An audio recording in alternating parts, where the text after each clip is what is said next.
Mr. President, as I stand before you today to sponsor proposed Senate Resolution number 659, I do so not only with a sense of urgency and deep concern, but also with awe at the stakes of this issue that lies before us. The reckless, unrepentant, and continuous incursion of Chinese vessels into the heart of the West Philippine Sea strikes at the very core of our nation's sovereignty, the integrity of our country's maritime zones, and the rights of our people. Alam ko po na may mga agam-agam, may mga tanong tungkol sa resolusyon na hindi pa tuluyang nasasagot. Kaya ba nating tumindig sa China? Kaya ba nating kalabanin muli ang isang dambuhalang bansa? Ano ang kailangan nating paghahanda? Ano ang nakataya? These are only some questions that we can debate on interminably, and questions for which we rely on the wisdom of our international law experts, our esteemed diplomats. But as elected representatives of the people, we carry the weight of every Filipino's hopes, dreams, and aspirations. Our citizens look to us in the Senate to defend our homeland and their future. Mr. President, dear colleagues, there is too much at stake. If we do nothing, there is too much to lose. The Bureau of Fisheries and Aquatic Resources estimates that 324,312 metric tons of fisheries products were harvested from the West Philippine Sea in 2020, 7% of our total production that year. In terms of energy resources, a U.S. Geological Survey report estimates that there are 28 billion barrels of oil and 266 trillion cubic feet of natural gas in the South China Sea, much of it in the Recto Bank, well within our exclusive economic zone. China knows this. The China National Offshore Oil Company thinks that the area contains even more energy, 125 billion barrels of oil, and 500 trillion cubic feet of gas. Enough energy to power a bright future for our children and our children's children. Perhaps energy enough for all the competing claimants in the region. These are only the tangible economic stakes, Mr. President. The inherent value of asserting a rules-based order in international law is priceless. A guaranteed defense of predictability and stability for weaker states like the Philippines.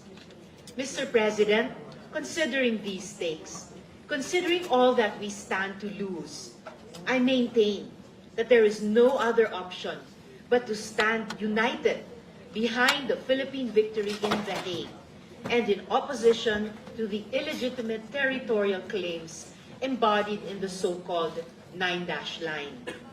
Just last month, Chinese vessels attempted to interdict a resupply mission to the BRP Sierra Madre. Brigadier General Charlton Sian Gerlan, Deputy Chief of Staff of the AFP, stated that the Chinese Coast Guard has also harassed similar resupply missions to the Kalayaan Island group. If we are not careful, this could lead to a repeat of the Panatag Shoal incident, in which the Chinese government chose to use naked force to unlawfully occupy a maritime feature rich in fisheries resources, a mere 190 nautical miles from Luzon and well within our exclusive economic zone. Hahayaan ba nating gutumin hanggang sa mamatay ang ating mga tao bago pa tayo kumilos? This is an issue that transcends politics and partisanship. And indeed, several of you, my dear colleagues, have already spoken out against the Chinese government's flagrant disregard for the norms and conventions of international law. Hindi naman po bago ang Senado na manindigan para sa Pilipinas. In veteran journalist Marites Vitug's book, Rock Solid, she shared how former members of this august body contributed to our decades-long fight for these disputed waters, so critical to our country's future.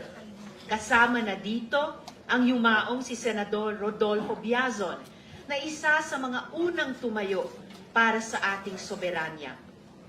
Guided by our predecessors, we have the responsibility to use all available platforms and all tools of statecraft at our disposal to assert our rightful claims. We must exhaust all diplomatic means in our arsenal. These include our options on the ground, our options in the court of international opinion, and our options among our ASEAN and regional neighbors. Without abandoning all other possible options, we must also pursue our option in the United Nations, specifically bringing a resolution before the United Nations General Assembly to put a stop to Chinese harassment in our waters and to demand full compliance with the arbitral award of the Permanent Court of Arbitration. Mr. President, I'm not going to pretend such a course of action would be easy. China is a global titan with hegemonic ambitions. And the Chinese government has also shrewdly pursued a policy of leveraging its economic might to secure international influence. I harbor no illusions that this is an easy task. But China's track record in the UNGA is not infallible. According to a study by the Lowy Institute in Australia, China's contributions do not always successfully translate to influence.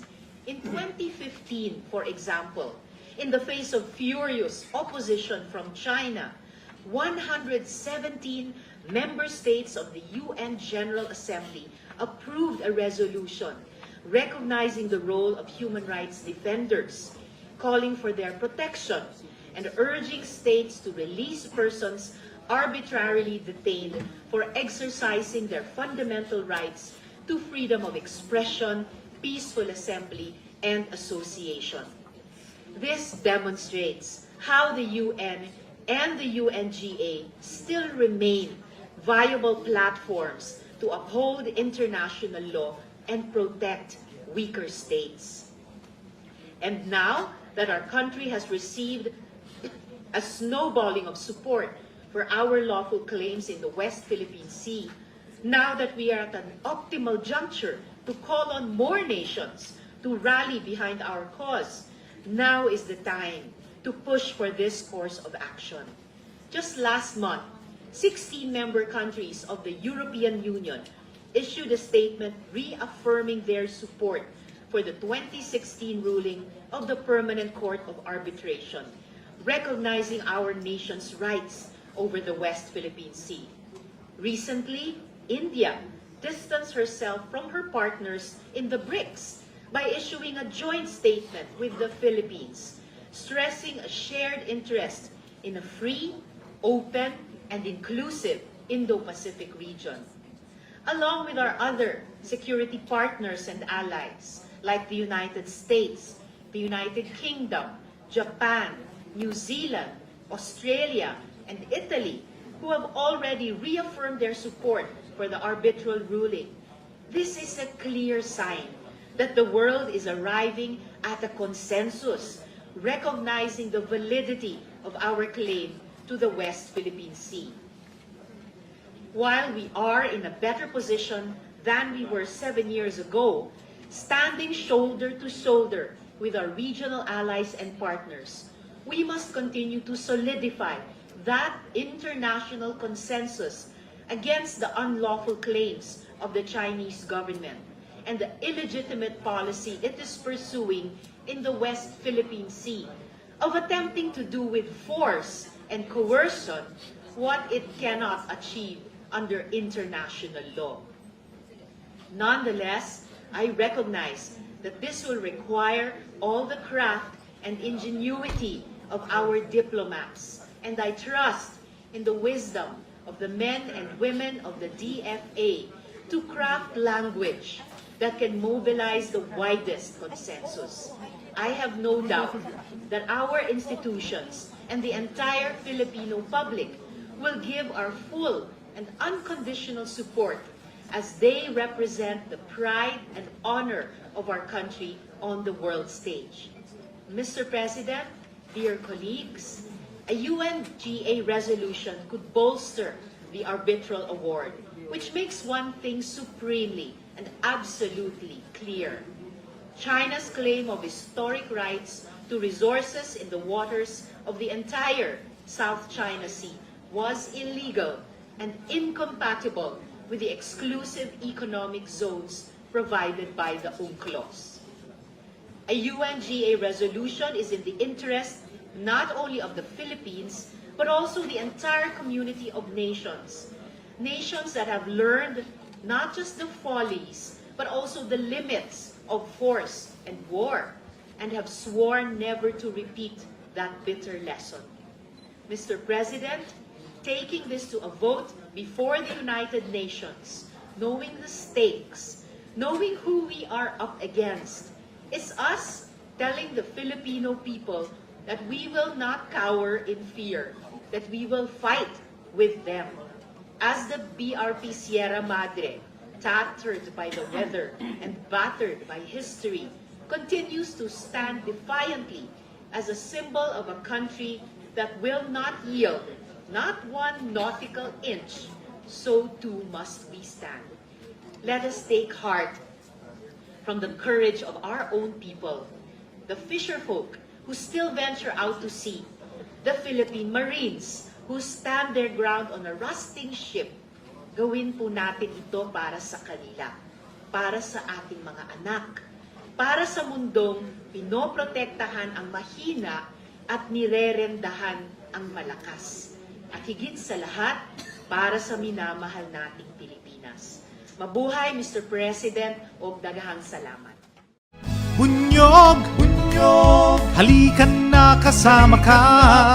Bunyog, kapag buklod ay may pag-asa. Luzon, Visayas, Mindanao, isa ang pananaw. Sa bagong Pilipinas ang bunyog isisigaw.